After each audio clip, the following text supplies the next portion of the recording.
Nothing can beat this. Not even a pillowcase filled with candy? No. This is a pillowcase filled with candy. Except it's a cup filled with candy. The trick-or-treat blast. That's so good.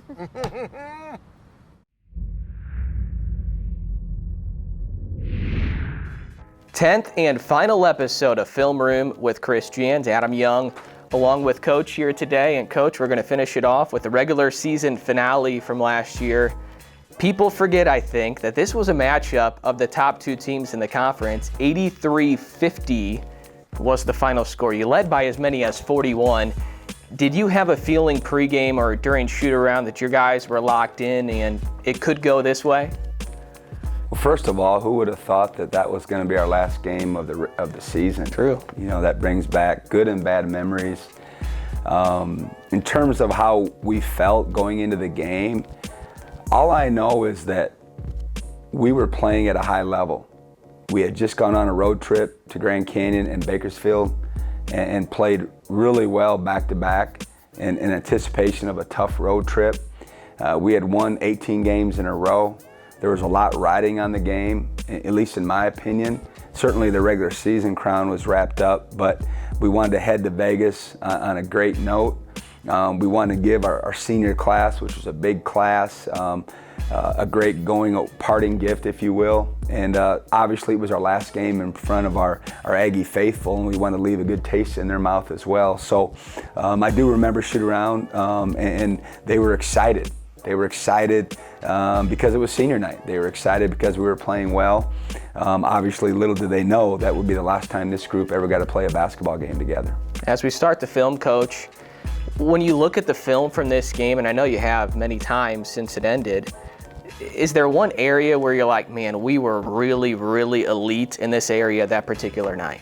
You know, I felt like our defense played 3 games in a row at as high a level as any of my teams ever had in terms of a 3-game stretch. We may have had a game or two where it was better, but we were so locked in.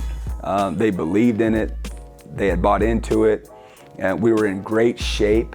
We had given them plenty of days off down the stretch so they could feel really good on game day.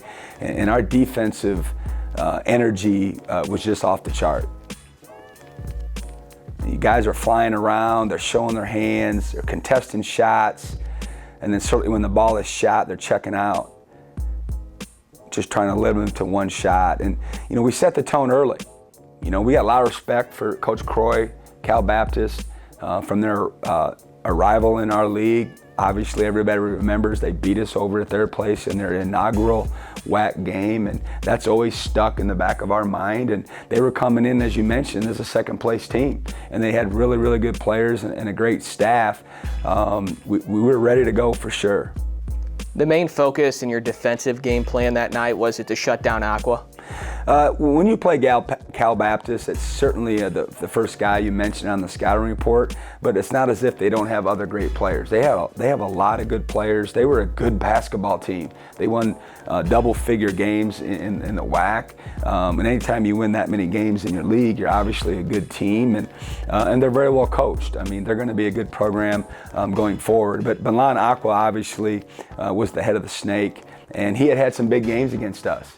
But our kids were fired up to play against him. They took it on as a challenge. I'm certain I blew them up pretty good heading into the game, and they obviously accepted the challenge. And when you play a guy like that, you just want to make him a volume scorer. You don't want him to get 25 on 15 shots. If he's going to get 25, make him take 20-plus shots and frustrate him. Try to get him out of his comfort zone. Try to throw him off his mark, and our guys did a good job of that evening.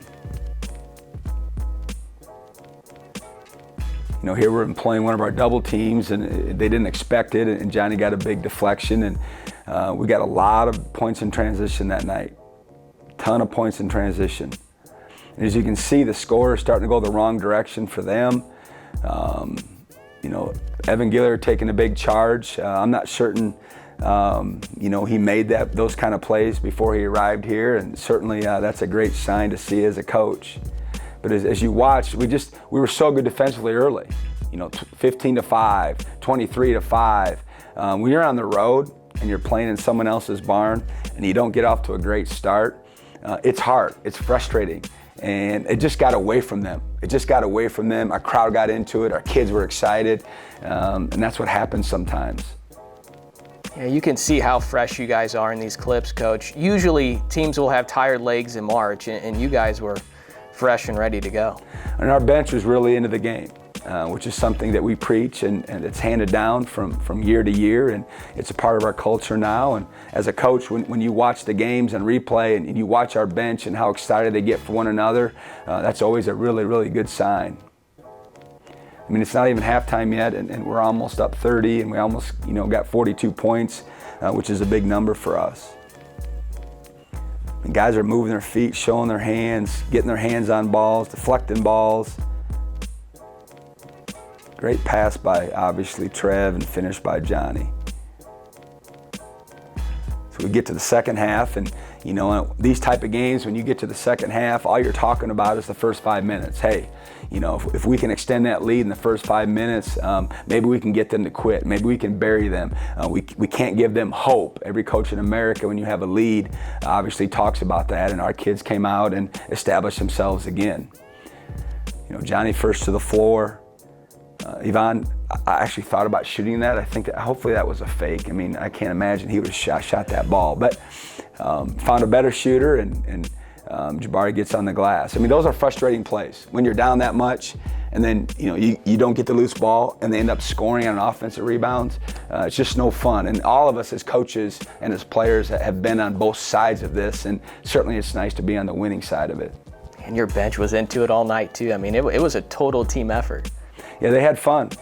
They had a good time. Here's the stretch. Here's the stretch. Have you seen a 3-play stretch like this from the bench before? I don't think so. I remember it just because I've seen it so many times on social media. Certainly after the game, people were talking about it. You don't anticipate these type of things happening. I don't think I'll ever forget it. I think CJ Bobbitt's trying to check in, and I tell him he needs to go back. We're playing too well. Yeah, I don't remember Trev throwing the headband live, fortunately. I didn't get to see that until tape, which was probably good for him and us. He's a guy, though, Coach, who plays with emotion, right? And I mean, that was probably as emotional as he got in his 2 years here. He does. He's very excitable, and at that point, all I remember is I did a 360 because it was so loud, and I got caught up in the moment a little bit, which isn't the norm for me.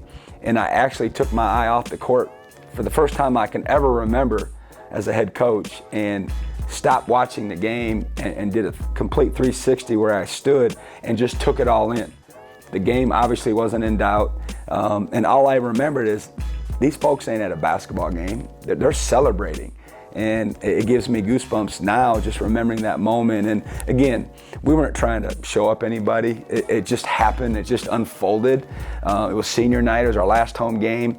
And, each play was in and of itself a really good play. It just happened to be 3 plays in a row, and the kids were showing emotion, and they worked so hard.